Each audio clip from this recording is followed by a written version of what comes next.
Hello, dear people, big and small. This is FayeTv with your crazy auntie Frida. And in Iceland, we just had our election weekend for the new parliament. I'm not commenting on any people or political parties here, but I thought I wanted to say a couple of words about the culture that surrounds elections, which might be different from other countries. First of all, a friend told me quite early in the morning, my brother is going to be so drunk tonight. And I was like, why? And my friend said, well, it's election day and Icelanders use every opportunity to drink. Then, of course, not everybody. I also know people who don't, but the majority of Icelanders who I have met enjoy a bigger group of people only if there's good to eat and drink. Then I went to the flea market, got myself a funny hat for FayeTv.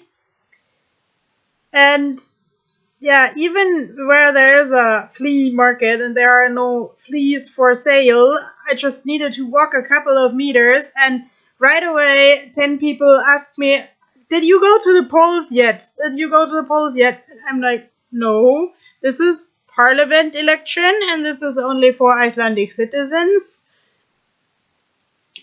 But people sort of still expected me to go to the polls because it seems to be like a community event. I noticed the difference how the advertisings for the polls are made. Like the tree with the poster is purposefully my little reminder of Germany, because in Iceland we don't have so many trees to hang posters with election advertisings.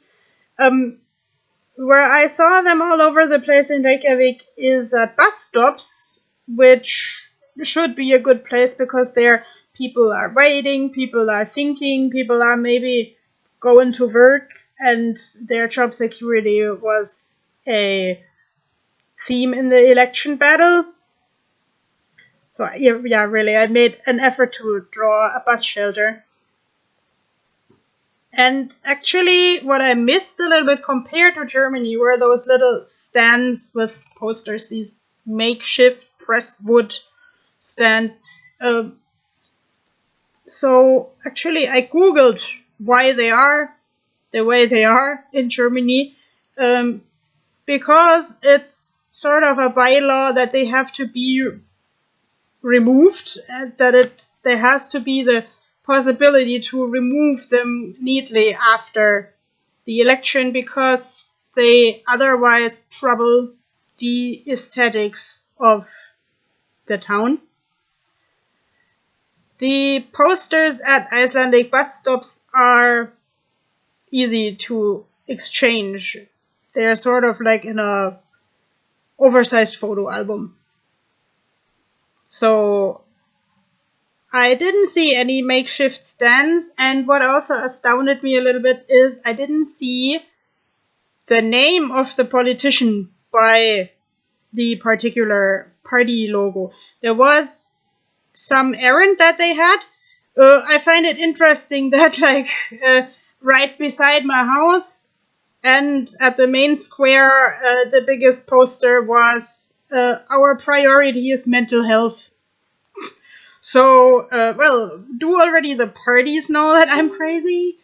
Or, well, no kidding, my house is in an area of Reykjavik that caters for a lot of, like, mental rehabilitation facilities. So maybe this particular party wanted to be seen by the target group of that errand, but I don't know. I haven't asked this party in person, but the next point is you can ask politicians in person much more easily in Iceland than in Germany, because here personal communication seems to matter to them, and because Iceland is, of course, much smaller.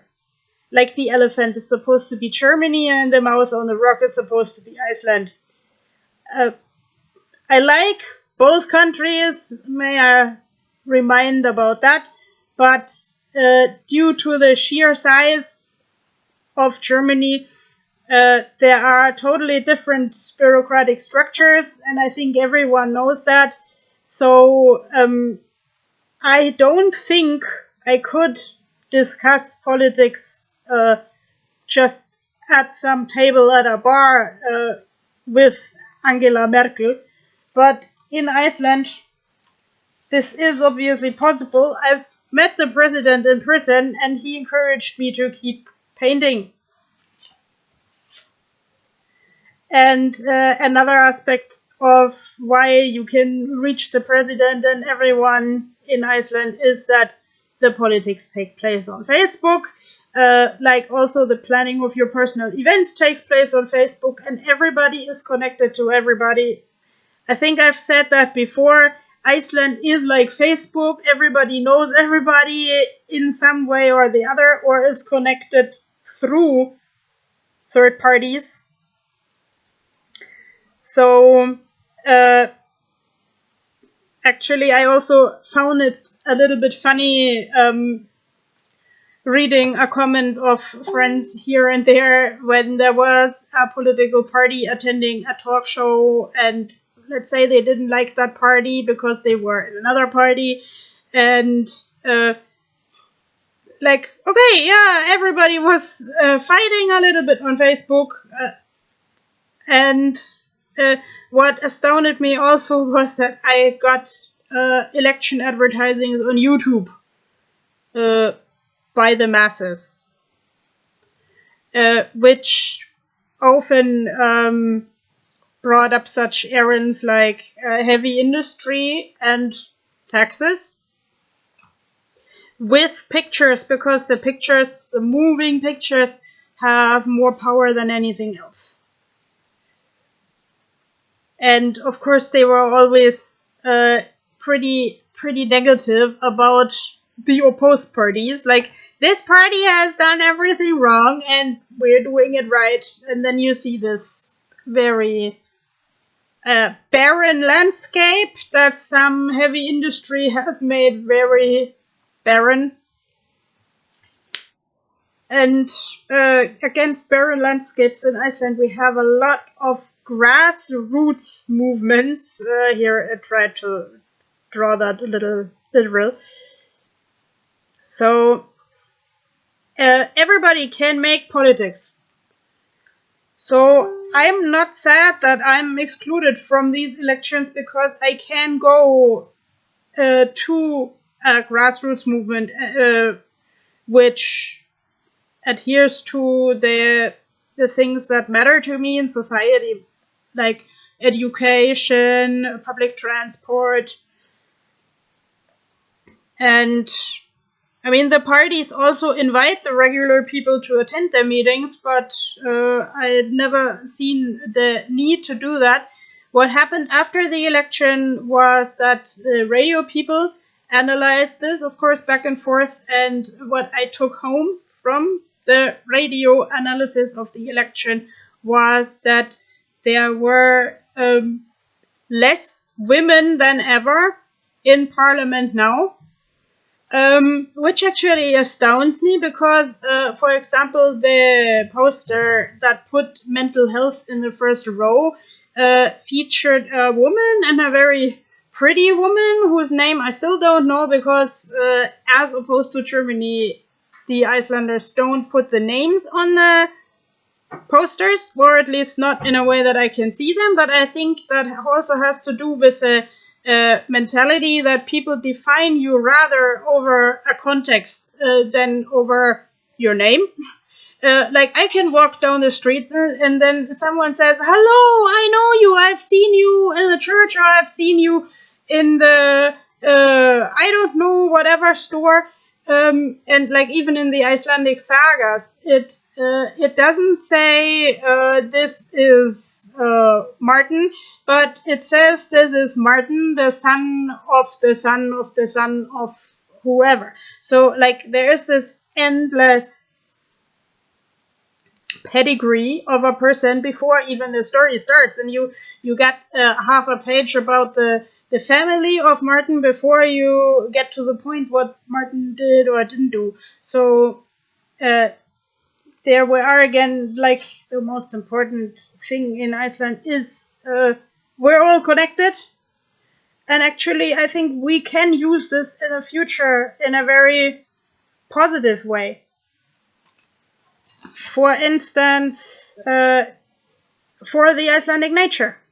If some people make that a subject of their battle for the votes, we could join hands for making up a new Iceland with reasonable tourism and reasonable industry.